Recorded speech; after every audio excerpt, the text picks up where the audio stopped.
Have you ever looked at your garden and wondered why some plants just won't grow, no matter how much sun, water, or love you give them? Weak stems, pale leaves, slow growth, it can be frustrating. But today, I'm going to show you a simple, natural way to turn those struggling plants into strong, thriving giants.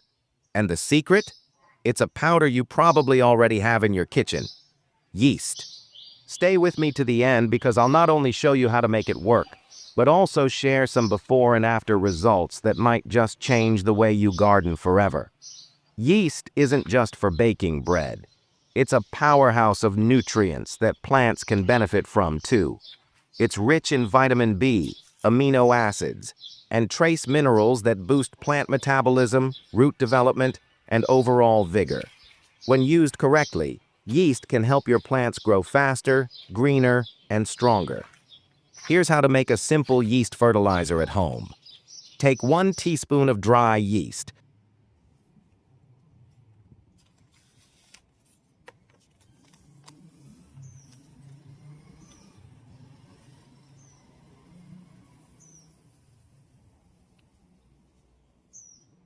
Two tablespoons of sugar and mix it in 1 liter of warm water. Stir it well and let it sit for about 2 hours. During this time, the yeast becomes active and starts releasing beneficial compounds. Once it's ready, dilute this mixture in 5 liters of water and use it to water your plants at the base.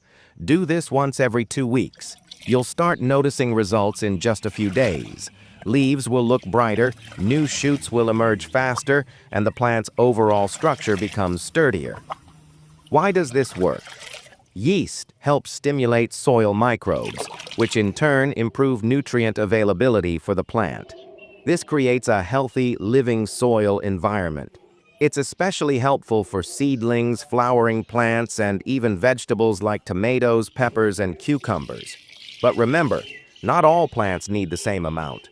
For delicate plants, use a weaker solution. For heavy feeders, the full strength works well. And one important tip: never overuse it. Too much can cause excessive microbial activity, which might compete with roots for oxygen.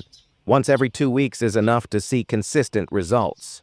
So before you throw out that pack of yeast sitting in your kitchen drawer, think again. It could be the simplest way to turn your weak plants into garden giants. Try it out and let me know in the comments how it worked for you. And if you found this helpful, don't forget to like, share, and subscribe for more natural gardening tips. See you in the next one, and happy growing!